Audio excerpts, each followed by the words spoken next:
The cities of the Harappan culture had declined by 1500 BC. Consequently, the economic and the administrative system had slowly declined. Around this period, the speakers of Indo-Aryan language Sanskrit entered the North India from the Indo-Iranian region. Initially, they would have come in small numbers through the passes of northwestern mountains. Their initial settlements were in valleys of northwest and the plains of the Punjab. Later, they moved into the Indo-Gangetic plains. As they were mainly a cattle-keeping people, they were mainly in the search of pastures. By 6th century BC, they occupied the whole North India, which was referred as Aryavrat. This period between 1500 BC to 600 BC may be divided into two parts: the early Vedic period, or we can say the Rigvedic period, and the later Vedic period. Early Vedic period starts from the 1500 BC to 1000 BC, and the later Vedic period starts from 1000 BC to 600 BC. Let's cast an eye over the original home of the Aryans. The original home of the Aryans is a debatable question, and there are several views. Different scholars have identified different regions as the original home of the Aryans. They include the Arctic region, Germany, Central Asia, and the southern Russia. Bal Gangadhar Tilak argues that the Aryans came from the Arctic region on astronomical calculation. However, the theory of the southern Russia appears to be more probable and widely accepted by historians. From there, the Aryans moved to different parts of Asia and Europe. They entered India in about 1500 BC and came to be known as Indo-Aryans. They spoke the Indo-Aryan language Sanskrit. Vedic literature. The word Veda is derived from the root Ved, which means to know. In other words, the term Veda signifies the superior knowledge. The Vedic literature consists of the four Vedas: Rigveda, Yajurveda, Samaveda, and Atharvaveda. The Rigveda is the earliest of the four Vedas, and it consists of the 1028 hymns. The hymns were sung in the praise of various gods. The Yajurveda consists of the various details of the rules to be observed at the time of sacrifice. The Samaveda is said to be the tone for the purpose of chanting during sacrifice. It is called the Book of Chants, and the origin of the Indian music are traced in it. The Atharvaveda consists of details of the rituals. Besides the Vedas, there are other sacred works like the Brahmanas, the Upanishads, the Aryanakas, and the epics like Ramayana and the Mahabharata. The Brahmanas are the treatises relating to the prayer and the sacrificial ceremony. The Upanishads are the philosophical texts dealing with topics like the soul, the absolute, the origin of the world, and the mysteries of the nature. Aryanakas are called the forest books, and they deal with the mysticism, rites, rituals, and the sacrifices. The author of the Ramayana was Valmiki, and that of Mahabharata was Vedvyas. During the Rigvedic period, the Aryans were mostly confined to the Indus region. The Rigveda refers to Sapta Sindhu, or the land of 7 rivers. This includes the 5 rivers of Punjab, namely Jhelum, Chenab, Ravi, Byas, and the Satluj, along with the Indus and the Saraswati. The political, social, and the cultural life of Rigvedic people can be traced from the hymns of the Rigveda. The basic unit of the political organization was Kula, or a family.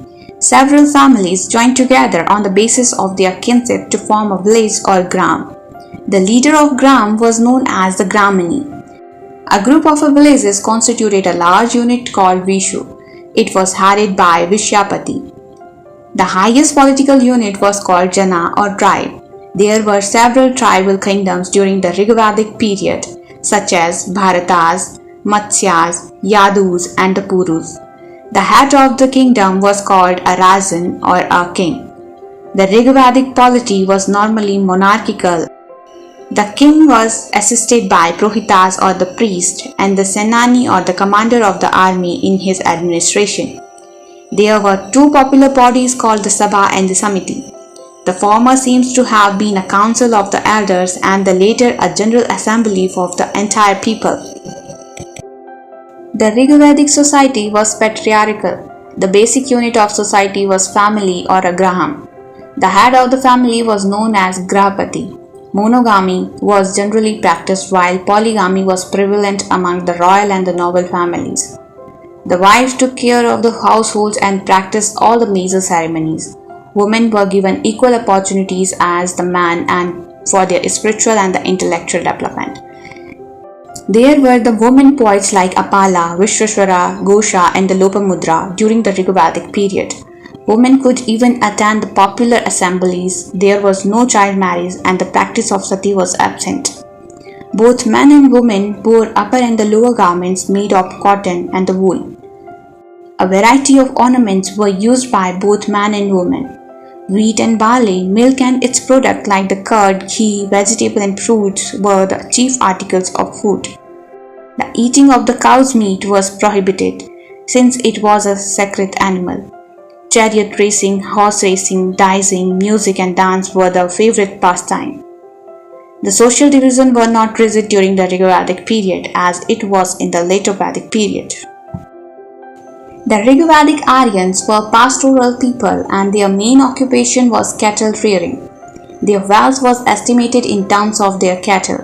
When they permanently settled in the North India, they began to practice agriculture. With the knowledge and the use of iron, they were able to clean forests and bring more lands under cultivation. Carpentry was another important profession and availability of wood from the forest clearly made the profession profitable. Workers in metal made a variety of articles with copper, bronze and iron. Spinning was another important occupation and the cotton and the woolen fabrics were made. Goldsmiths were active in the making ornaments. The potters made various kinds of vessels for the domestic use. Trade was another important economic activity and the rivers served as important means of transport. Trade was conducted on the barter system. In the later time, gold coins called niska was used as the media of exchange in large transactions. The Rigvedic Aryans worshipped the natural forces like earth, fire, wind, rain and thunder. They personified these natural forces into many gods and worshipped them. The important Rigvedic gods were Prithvi, earth, Agni, fire, Vayu, wind, Varuna, rain and Indra, the thunder.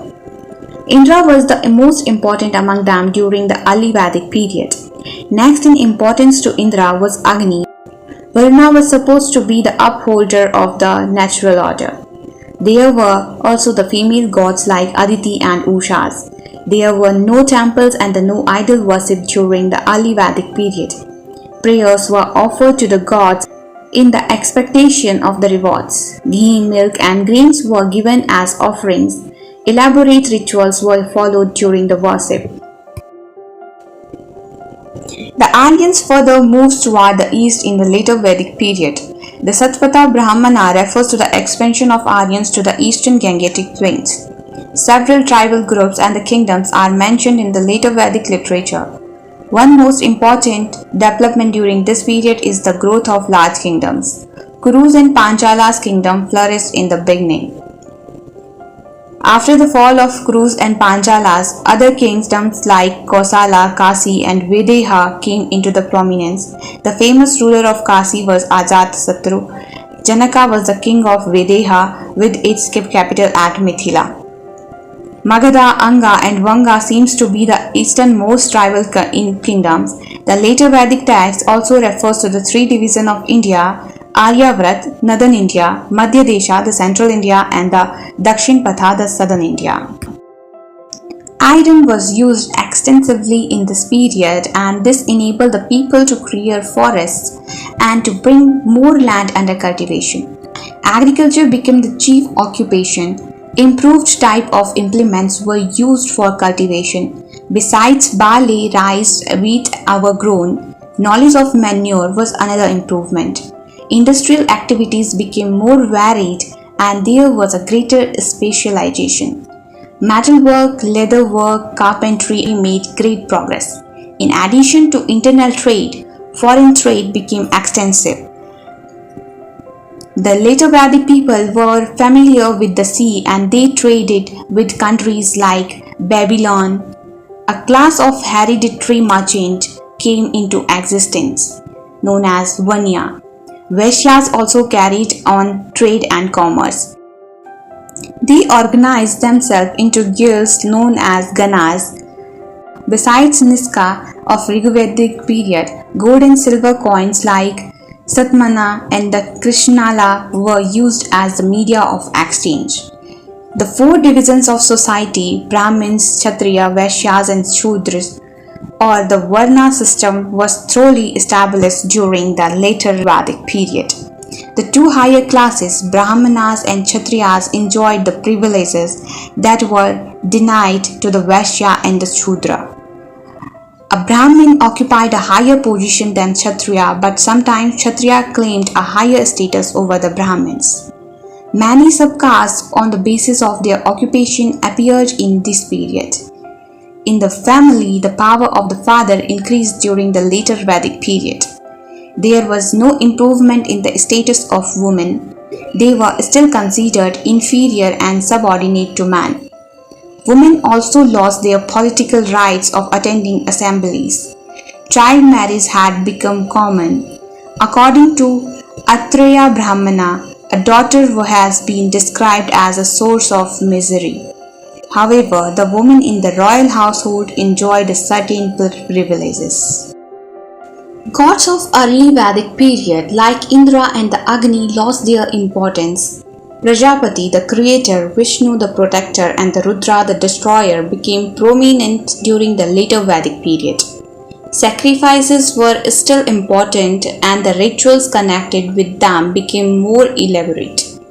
The importance of prayers declined and that of sacrifices increased. Priesthood became a profession. The formula of sacrifices were invented and elaborated by the priestly class. Therefore, toward the end of this period, there was a strong reaction against priestly domination and against the sacrifices and the rituals. The rise of Buddhism and Jainism was the direct result of these elaborate sacrifices. Also, the authors of the Upanishads, which is the essence of Hindu philosophy, turned away from the useless rituals and insisted on true knowledge for peace and salvation.